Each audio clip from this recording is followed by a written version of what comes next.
Morning, it's FightNGear. Sorry I haven't made any videos in a while. I've been just running way behind with the holster business, the belts. I appreciate your business, I really do. I want to take this moment to thank you for it. My buddy called last night and he picked up a Ruger 44 Magnum carbine recently. So today we're going to go out to the range. It's a little cold, but we're going to go out there and do a little 44 shooting. I also happen to have already had one of these. I haven't shot in a while. It's the Ruger 44 carbine as well. Mine says Ruger carbine 44 mag. I think this was marked a couple of different ways. I think they were marked Deer Slayer, Deer Stalker, just 44 carbine. I think this is the most common one. I think the Deer Slayer or whatever it is a little more rare, a little more collectible. But anyway, I haven't shot this in years. I took the scope off of it a long time ago. So I'm down here in the old war room getting ready to put a scope on it for the day. We're going to go out and shoot them a little bit. Also, I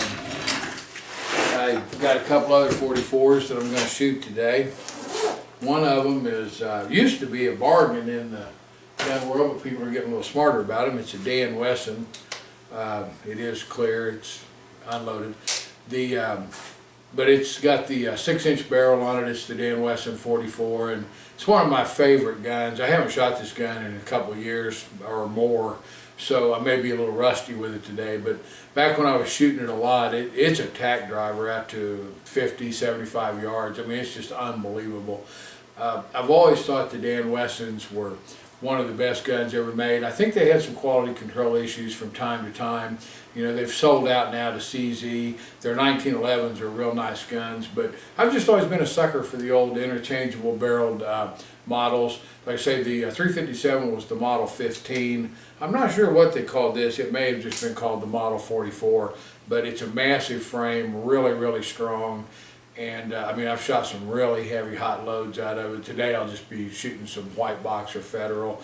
Got to stop at the gun show on the way and pick up some kind of cheap ammo to shoot. It'll have to be jacketed ammo because the 44 carbine you're not supposed to shoot lead out of. My buddy, I don't know what he'll be bringing. He's going to be bringing a 44 as well. Also, I've had this for quite a while. This is one of my early holsters back when I did a lot of leather work. Don't laugh, this was probably the 4th holster I did and the first cowboy style, so it's not as good looking as a lot of the masters would do, but it works for me. This gun's also, as you can see, it's probably harder for you to see, but it is cleared. I checked it before I turned the camera on. This is a mint Uberti. This one was imported by Stoger. And it's a great little gun too. Clearly not as accurate as the guns with the adjustable sights. But anyway, we're going to go out today and just have a little fun doing some 44 shooting. So I'm going to mount this scope. I'm just going to put on, I've got a bunch of old scopes that just kind of get retreaded around from gun to gun. This is an old Bushnell Scope Chief, back when they were made in Japan. And it says Scope Chief 6. It's V1 6 wide angle, straight 4-power, but it'll be plenty of scope for the 44, and I think it'll look pretty good on there. So anyway, I'm going to go ahead and get this shut down, get my scope mounted, and then today out at the range we'll try to sight her in probably at 25 yards. Don't know how far we'll shoot today. Deer season's in a couple of weeks, and I would imagine the 100-yard and 200-yard ranges will probably be pretty full. But anyway, I'll see you out at the range. Thank you very much, and like I say, I appreciate you guys watching my videos. And oops, sorry, kind of got out of the camera there. And I really appreciate like I said, the people that do business with me. I appreciate you if you don't, but if you ever want an inside the waistband holster, I'd appreciate if you take a look at my insider. I'll see you out at the range shortly.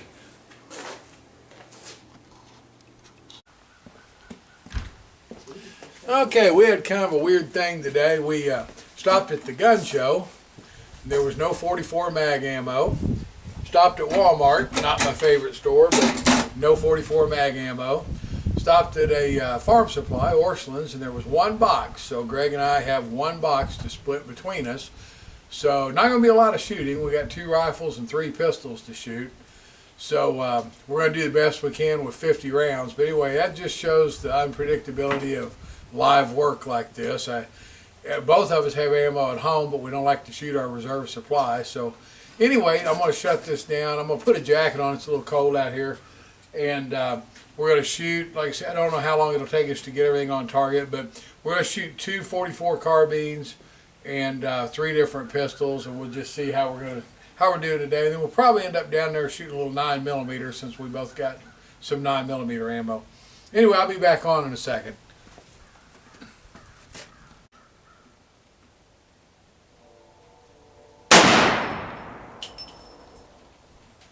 What target are you shooting at? Far right. One of the ones that was already up there? Yeah. Okay.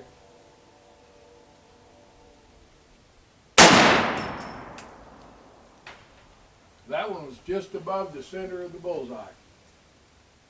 In the big diamond. That one was right next to it. All right.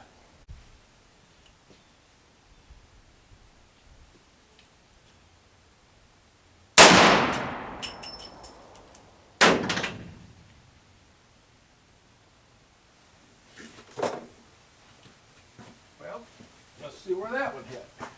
That worked about like I figured it would starting out there. I put that scope on this morning, did not bore sight it. So it took me 4. I think now I'm over where I'm at least hitting the correct circle on the target.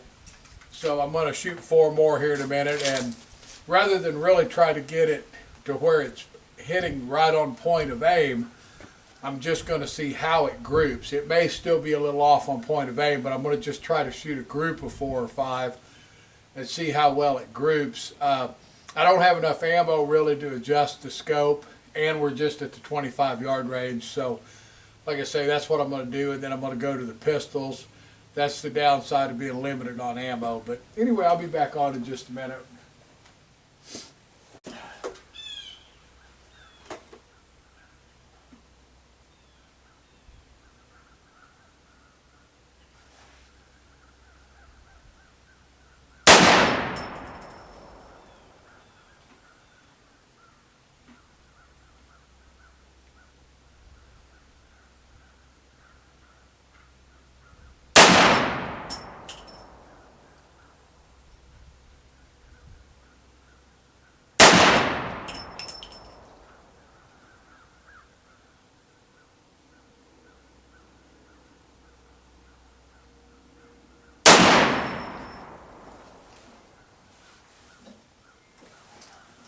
First one was a little low, the other 3 pretty good.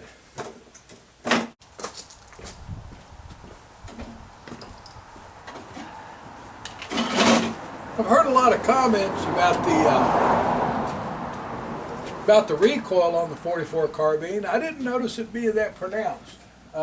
Greg's getting ready, I think, to shoot his Ruger. No. Not ready yet. We're going to move over to the handguns. Like I say, I'll try to get out and do a little more detailed review on that carbine when we have some more ammo. Again, like I say, I apologize for that. I was desperate to get a video going today and not very good planning, but got some pretty good groups. I'll walk down in a minute and show them, and those guns are accurate. I'm amazed. Now we're just shooting at 25 yards. We're shooting off a bag, so I mean, you know, obviously any long gun will look pretty good doing that, but now we're getting ready to shoot the 44. I think Greg's going to shoot his off of a bag at 25. I'm more of a combat range shooter. I'll probably walk down and shoot mine at 7 yards. I may shoot it from back here. I don't know, like I say.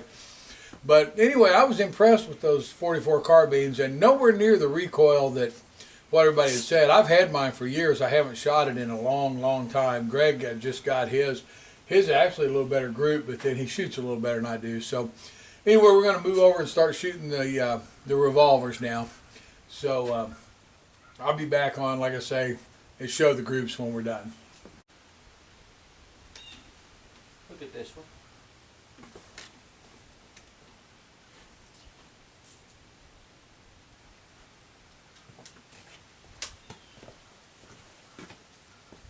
I'm going to take my ears off for a minute. I don't know if you guys can see this or not. This is a brand new box of Remington UMC. And this thing is completely deformed right out of the box. It looks to me like it's been smashed with a, I don't know, it almost looks like somebody's had a pair of pliers on it or something, but it's a brand new box right out of the store. It's not reloads. That's pathetic quality control. I tell you, I've never been a big Remington ammo fan. I get some nasty letters once in a while when I flame companies, but that's truly pathetic there that got through there. I don't know if that's dangerous to shoot. I assume it's probably not. But I can't believe that made it through their quality control. Anyway, I don't know if you can see that or not. I might try to zoom in. Are you going to shoot this one? No, I don't think I will. It's probably safe, but I'll bring it home in where I can get a close-up shot of it so you can see just how bad that is. Because like I said, I don't know if the camera's picking it up out here.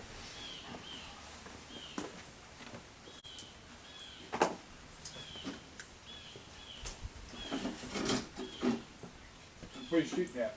at the second target.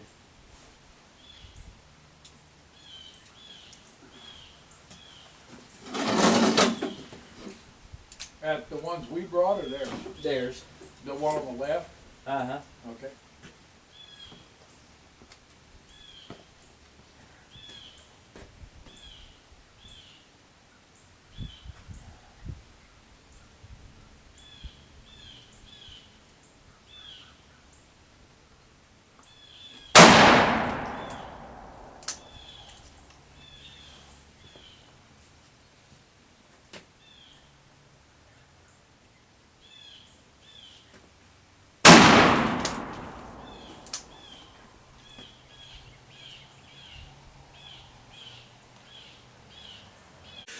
First thing I want to show you is the round that I think it shows pretty well in here with the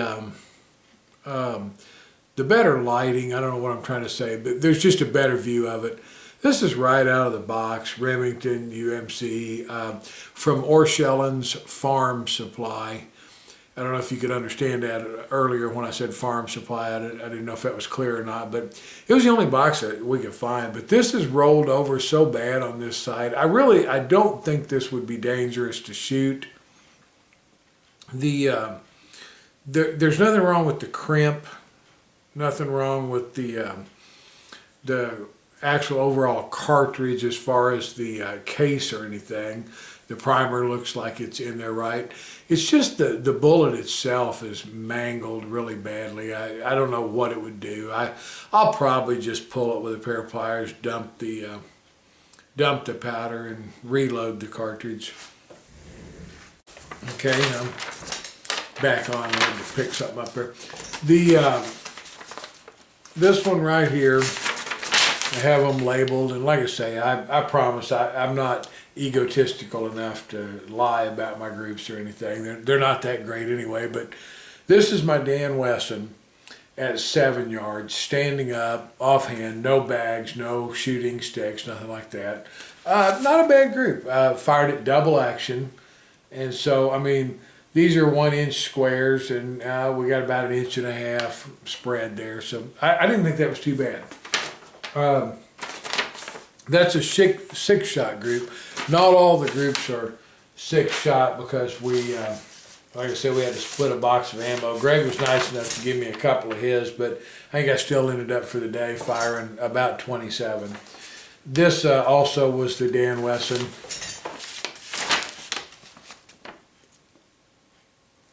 It, as you can see, 1, 2, 3, 4, 5 shots. There's 2 together right there. 7 yards offhand, double action, not bad. This is my Uberti. Sorry about that. I think I hit the camera.